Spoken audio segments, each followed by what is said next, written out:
Servus zusammen. Im letzten Flames of War Video haben wir uns ja ein bisschen das Thema angesehen, allgemein Nordafrika und Einstieg in Mid-War bei Flames of War V4.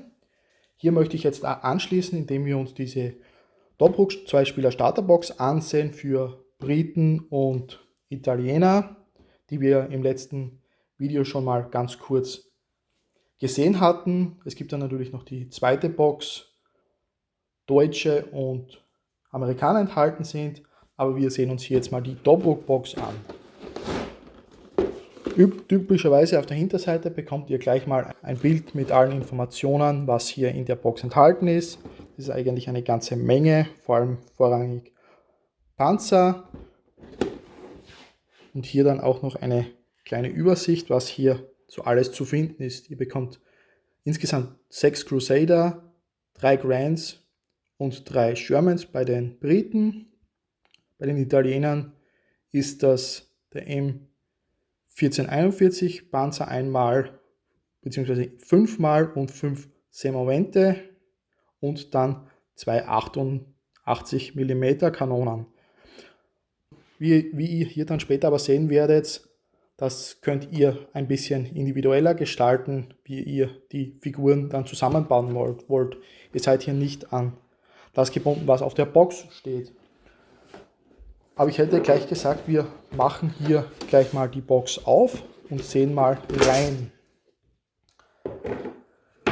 Ja, ganz oben auf, was bekommen wir hier? Klarerweise das vollständige Regelbuch, das wir in allen Starter-Sets und auch Armeeboxen bekommen. Nicht wundern für alle Anfänger, das hier ist zwar ein A5-Buch, ist aber das vollständige Regelwerk, das ihr auch als A4-Variante Hardcover bekommt. Das ist 1:1 komplett das gleiche, ist hier nur bei diesen Starter-Sets schon von Haus aus dabei. Dann hier natürlich die Spielkarten für beide Fraktionen, alles was ihr hier dann braucht, inklusive dann auch Regeln, wie ihr die Armee aufbauen könnt. Also da ist alles Notwendige dann zum Spielen dabei von den Einheitenprofilen, die auf den Karten abgedruckt sind. Dann ganz schön sind auch Würfel, sieht man aber hier schon, ich brauche sie jetzt gar nicht auspacken. Es sind recht kleine Würfel und auch recht leichte, würde ich zum Spielen wahrscheinlich nicht nehmen. Was aber ganz schön ist, dieser grüne Würfel, den brauchen die Italiener, weil die die Möglichkeit haben, ein anderes Profil im Spiel zu verwenden. Und dafür ist eben dieser Würfel dabei. Und soweit mir bekannt, wenn ihr dann andere Italiener, Platoons und Einheiten eben kauft, getrennt von der Starterbox, sind dort auch jeweils immer wieder Würfel mit dabei. Aber im Endeffekt, man sieht hier, ich hole ihn jetzt einfach mal schnell raus. Hier, das ist eben dieser Würfel. Und wie man sieht, der hat 4 blanke und zweimal das Symbol. Im Endeffekt lässt sich hierfür auch ein ganz normaler 6-seitiger Würfel verwenden und dann auf 5 und 6 würde dann eben das Symbol gelten. Also man benötigt diesen grünen Würfel nicht unbedingt, aber sieht halt am Spielfeld beim Würfeln schon viel besser aus. Dann hier natürlich für die Kanonen bei den Italienern die 4 Bases dafür noch dabei. Dann die natürlich Besatzungsmitglieder für die Gun und auch für die Fahrzeuge, beziehungsweise die werden dann noch getrennt. Nein, hier hinten haben wir dann noch Besatzung für die Panzer und dann hier diesen ganzen restlichen großen Anteil an Plastik. Das hier werden vermutlich die Semovente sein, beziehungsweise die Italiener, genau. Und ich würde auch hier sagen, ja, auf jeden Fall, man hat hier 2 verschiedene Turrets dabei. Man kann je nach Turm dann auch, beziehungsweise je nachdem, welchen Aufbau man hier verwendet, dann entweder einen Turm verwenden, um dann eben den M1441 zu bauen oder eben den Semovente. Hat man hier dann die Möglichkeit, als zweiten Panzer zusammenzubauen mit dem gleichen Gussrahmen. Also insgesamt habt ihr diesen Gussrahmen damit 10 Mal und könnt diese dann so zusammenbauen, wie ihr das möchtet. Ihr seid hier nicht auf die Angaben der Rückseite festgelegt. Dann, was haben wir hier? Diese gelben sind dann unsere britischen Panzer, also die Crusader, die man hier dann hat.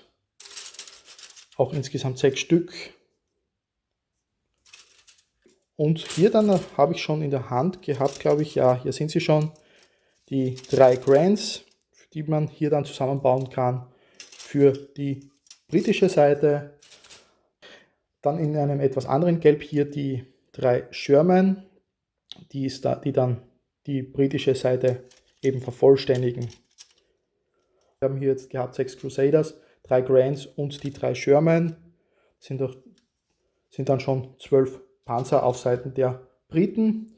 Dann hier sind noch weitere Gussrahmen für die Italiener, für die Panzer, für die Semovente, beziehungsweise die M1441. Also insgesamt auch hiervon 10 Stück in der Box und in beide Varianten baubar. Dann haben wir hier noch in diesem Grün die 4 Kanonen für ebenfalls die Italiener, weitere Besatzungsmitglieder für unsere Fahrzeuge. Der Abschluss der Box macht hier dann eben eine Zusammenbauanleitung und dann einmal die Core Rules. Das ist quasi nur so ein, hier steht es dann auch seitlich drauf, Quick Start Guide, um mal als kompletter Anfänger wirklich zu sagen, ich lasse das Regelbuch mal links liegen und ich beginne damit. Da sollte ich eigentlich alles Notwendige drauf finden, um mal ins Spiel reinschnuppern zu können. Doch ganz interessant, wir bekommen hier auf der Unterseite der Box dann noch Objective Markers und eben diverse Destroyed bzw. Pinned Down, Bailed Out Marker, wahrscheinlich auf der anderen Seite. Genau, dann für die Italiener, inklusive noch weiterer Marker für die Anzeige, welches Profil das gilt. Das ist der Inhalt der kompletten Box. Eine ganze Menge, was wir hier bekommen, inklusive eben dem vollständigen Regelbuch. Und damit lässt sich schon mal ganz gut ins Spiel starten. Und von hier aus natürlich, wie ich schon im anderen Video sagte, wir bekommen hier ungefähr 40 Punkte, vielleicht ein bisschen mehr zusammen pro Armee. Das ist schon ein ganz guter Anfang und kann von hier aus dann natürlich weitergehen und dann mit den jeweiligen fraktionsspezifischen Armeeboxen erweitern und kommt hier dann auf eine vollwertige Armee in weiterer Folge. Das war jetzt mal so ein kleiner Überblick zum Inhalt der Starterbox Tobruk mit Briten und Italienern. Für die zweite Starterbox sieht es eben gleich aus, nur dass eben andere Fahrzeuge enthalten sind, beziehungsweise andere Armeen enthalten sind. Ansonsten aber grundsätzlich der gleiche Aufbau, also ganz gut, um einzusteigen. Ich werde euch hier jetzt noch das letzte Video verlinken, wo wir über das Thema Einstieg in MidWar gesprochen haben und dann noch ein allgemeines Video zum Einstieg. Was ist Frames of War überhaupt? Wir sehen uns dann im nächsten Video. Bis dahin, ciao.